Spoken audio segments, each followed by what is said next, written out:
পথে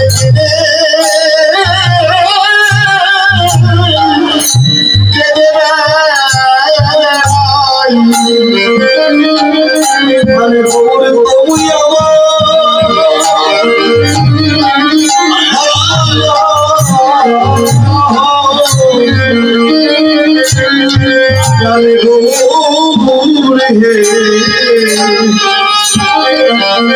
তোমার আমি তোমার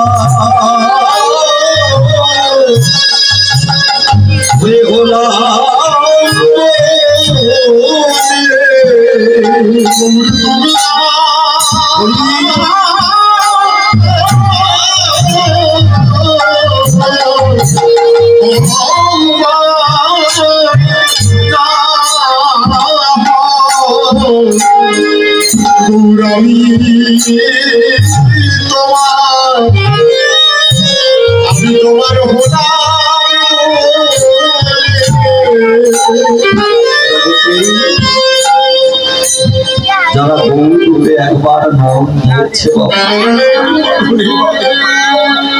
গুরু গোবিন্দের চরণে যারা এই দেহ মনোপ্রাণ নিবেদন করিব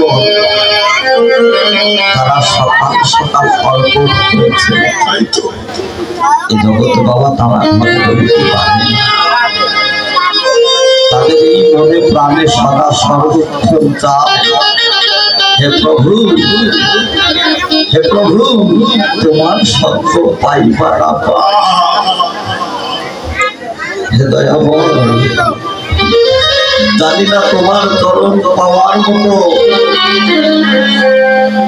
যোগ্য আমার দেহে নেই তোমার চরণ পাওয়ার যোগ্য আমি হইনি হে প্রভু তোমার চরণ পাইবা না পাই আমি নিত্য নিত্য যেন তোমার ভক্তি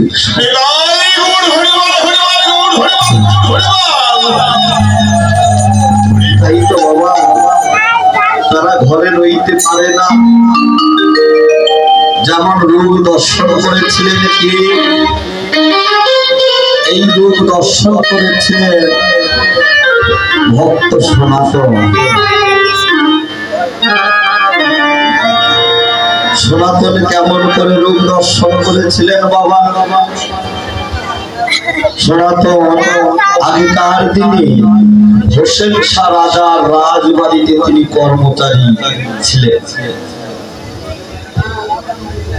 তিনি হোসেন শাহ রাজার রাজবাড়িতে কর্ম করতেন কিন্তু সদা সর্বক্ষণ তার বদলে ছিল সেই কৃষ্ণ নাম হরি বল বলা ধরি গৌরের নাম যেন উঠিতে গৌর খাইতে গৌর শুইতে গৌর বসিতে গৌর শয়নে গৌর স্বপনে গৌর যেন হা গৌর প্রাণ গৌর বলে যেন দুটি নাও চলে ভেসে যায় এই জগতে যদি বাবা কোনো ভক্ত ডাকতে পারে আমার ভগবান গৌর হরিকে এ জগতে কেউ যদি ডাকার মতো ডাকতে পারে আমার ভগবান কি না এসে বাবা থাকতে পারে ভগবান বললেন আমি বৈকুণ্ঠেও থাকি না আমি যোগীর হৃদয়ে থাকি না আমার বাস সদা সর্বক্ষণ ভক্তের এই হৃদয় মন্দিরে যদি কোনো ভক্ত যদি নয়ন জলে ভেসে ভেসে প্রেম অশ্রু বর্ষণ করে ভক্তি ভাবে যদি আমায় কেউ ডাকতে পারে আমি কি সেখানে না এসে থাকতে পারি কেননা যদি কোনো ভক্ত আমায় ডাকার মতো ডাকতে পারে তখন আমি আর ভক্ত থাকি না ভগবান থাকি না আমি ভক্ত হই সেই ভক্তকে আমি আমার মনকে জড়িয়ে ধরে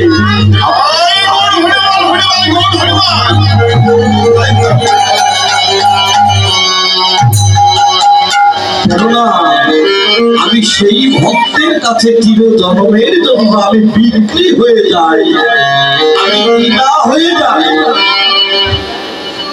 তাই তো বাবা ভক্ত সনাতন হোসেন শাহ রাজার রাজবাড়িতে কর্মচারী করতেন বটে, কিন্তু সনাতনের বদলে সদা সর্বক্ষণ সেই মধুমাখা কৃষ্ণ নাম ছিল।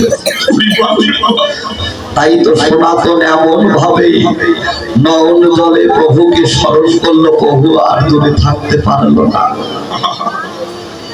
যখন প্রভাতকালে সনাতন গৌরের রূপ দর্শন করলেন, দর্শন করে যেন গৌরের চরণে যেন ধুলাই গড়াগড়ি যাচ্ছে। দর্শন পেয়ে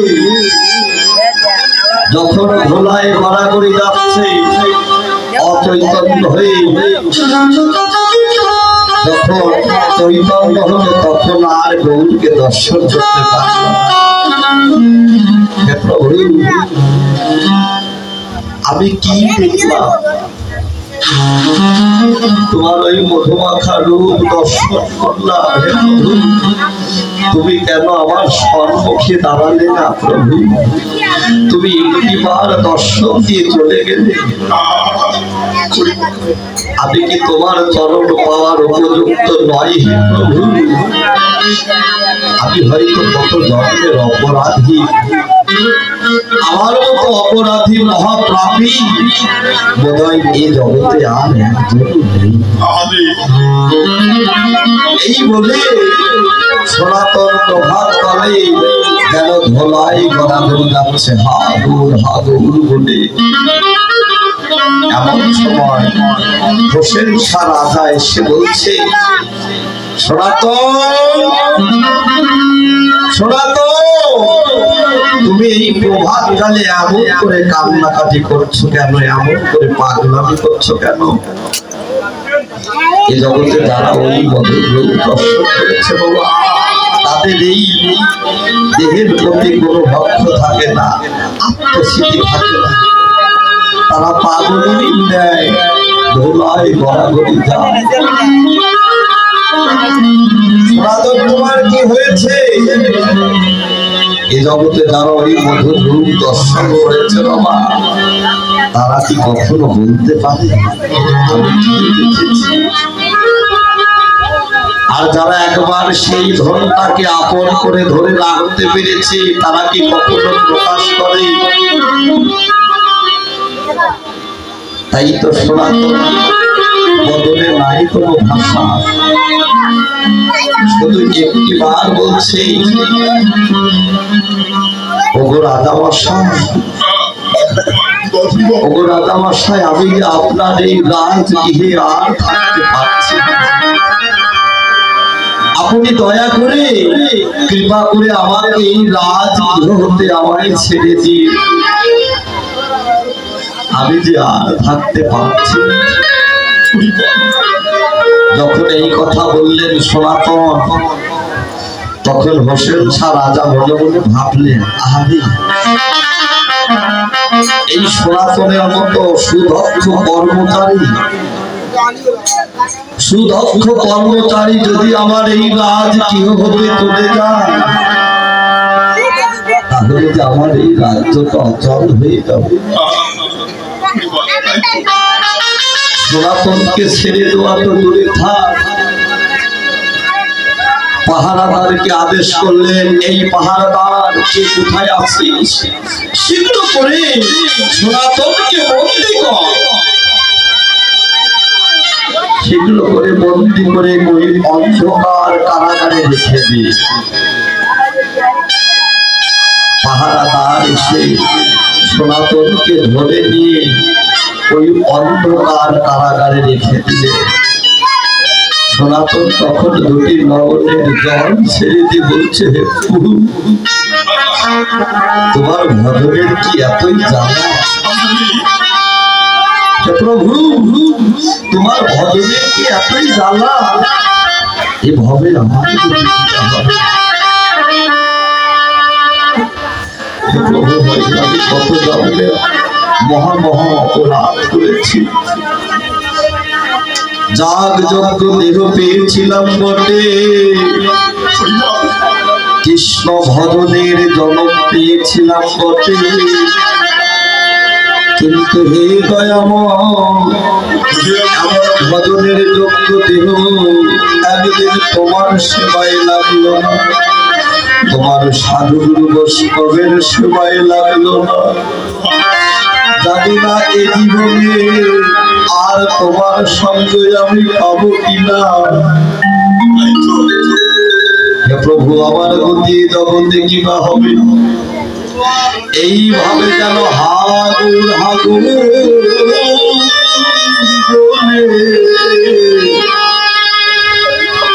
যেন ধোলায় গড়াগড়ি যাও। এইভাবে যখন সনাতন কান্না করছে, পাহারা না সনাতনকে পাহারা দিচ্ছে, দুটি নলে তবে হেসে হেসে বলছে এই লোকটা এমন কোন সনাতন এমন যেন কোনো উত্তর খুঁজে পাচ্ছে না।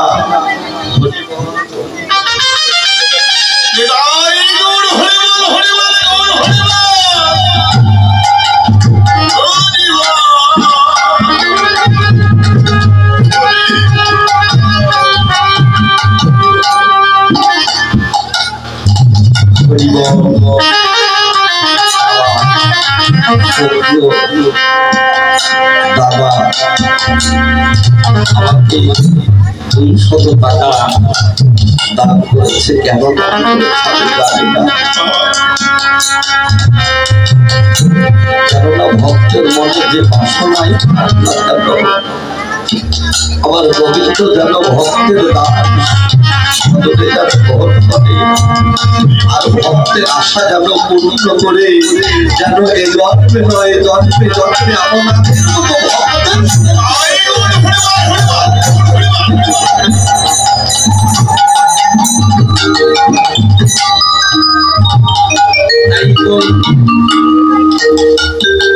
পাহারাদার মনে মনে ভাবে এই লোকটা এমন করে খাবে কেন, যেন কোনো উত্তর খুঁজে পায় না। একদিন সনাতন ওই পাহারাদারকে ডেকে ডেকে বলছে, ও ভাই পাহারাদার, ও ভাই ওরে আমি তোর কাছে আজ একটি কথা শুনবো। ও ভাই তুই কেন আমাকে পাহারা দিস বলতে পারিস ভাই? পাহারাদার বলছে বলতে পারবো না কেন, তোমাকে পাহারা দিলে আমি মাসিক বেতন পাই,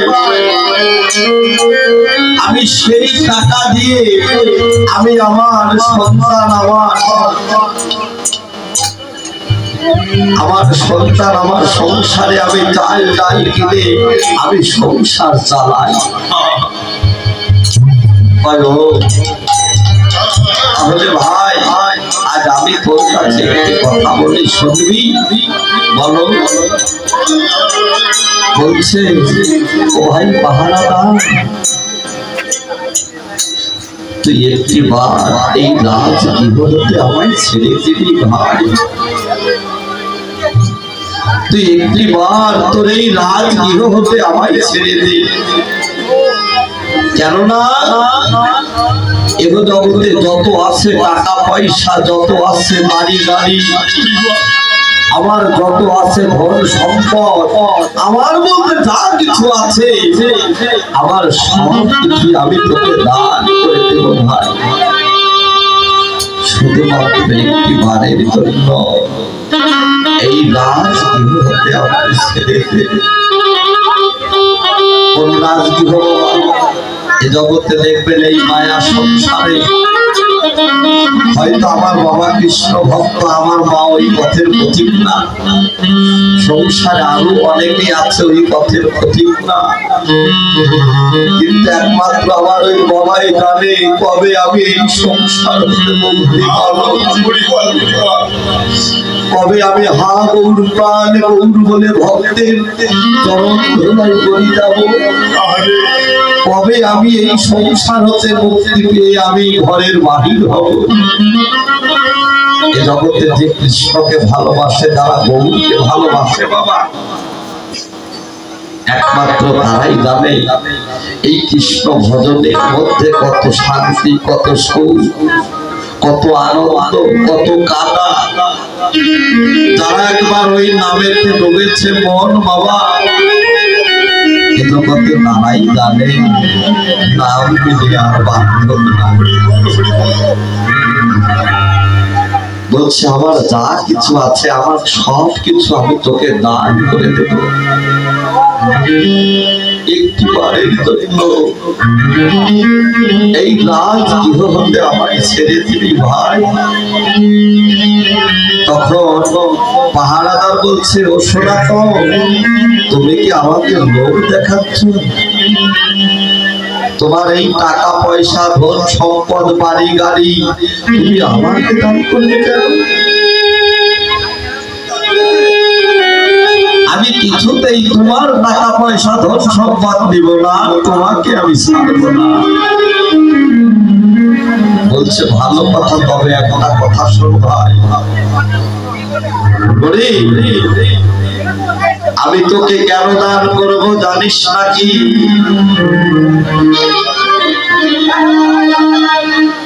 আমি তোকে কেন দান করবো? যেদিন ওই কাল সময়ের ডাক এসে যাবে,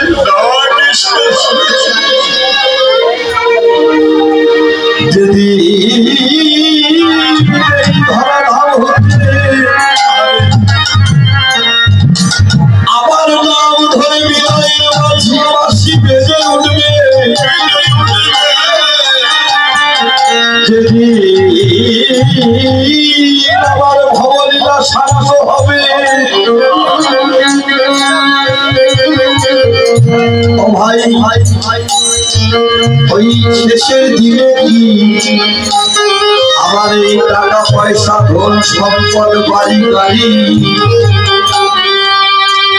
স্ত্রী বলো, পুত্র বলো, কন্যা বলো, ভাই বলো, বন্ধু বলো,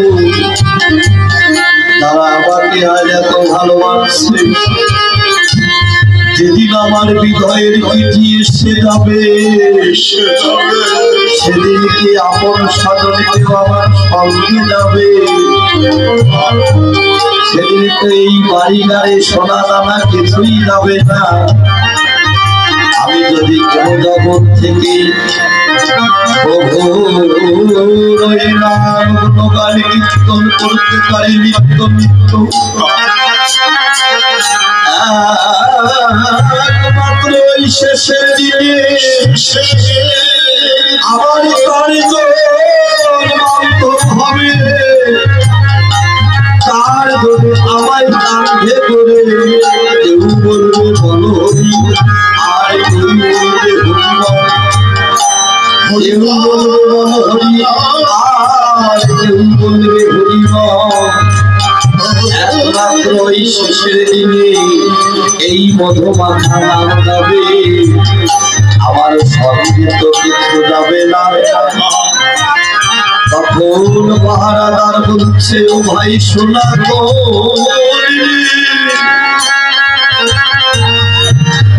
আমি যে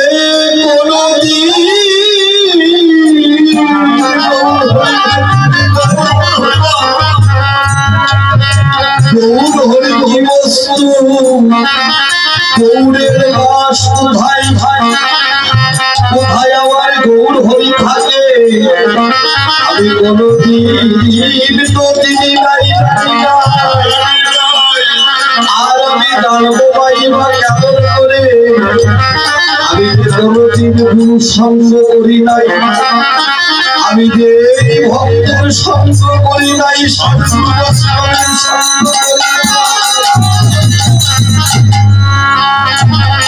ও ভাই শোনা বললে,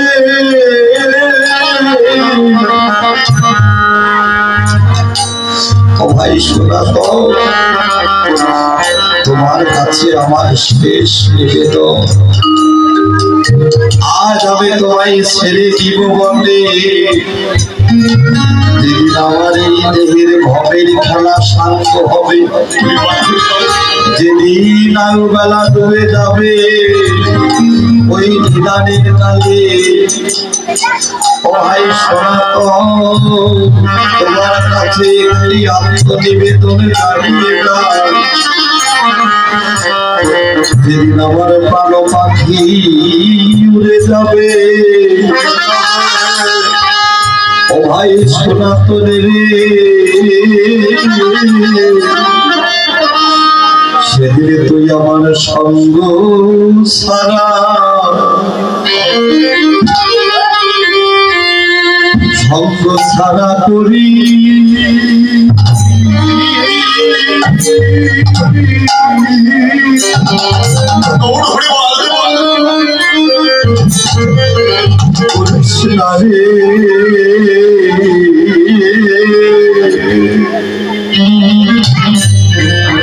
ও ভাই শোনা গো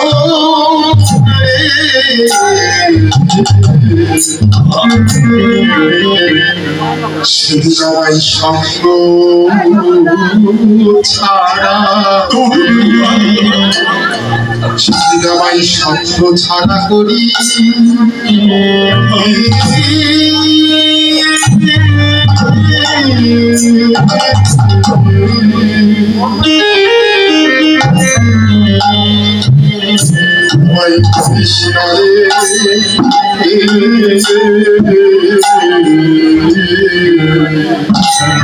সেদিন আমার আমার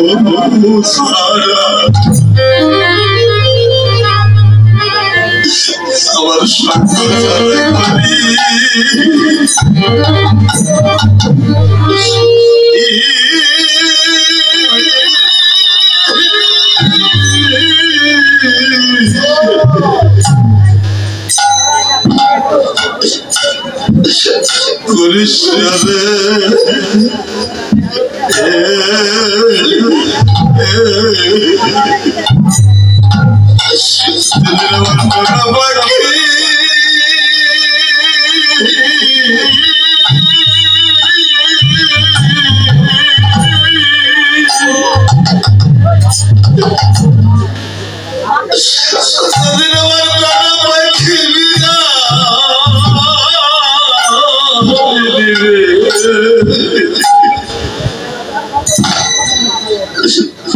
সেদিন আমার সঙ্গ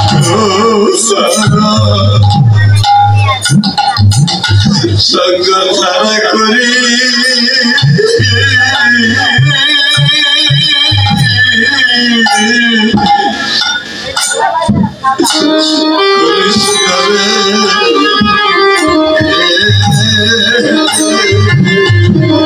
যেদিন আমার ভাই বন্ধু সবে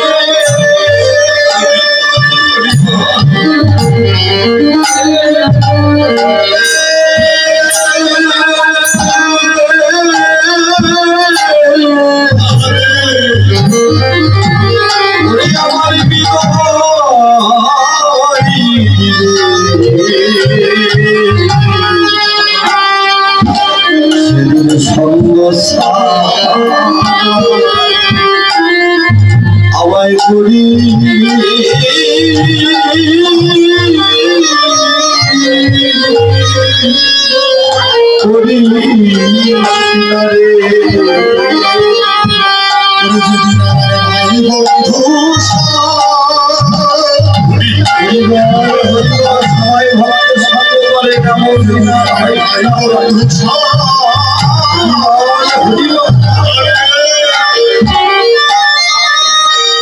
ভাই বন্ধু সব দিদা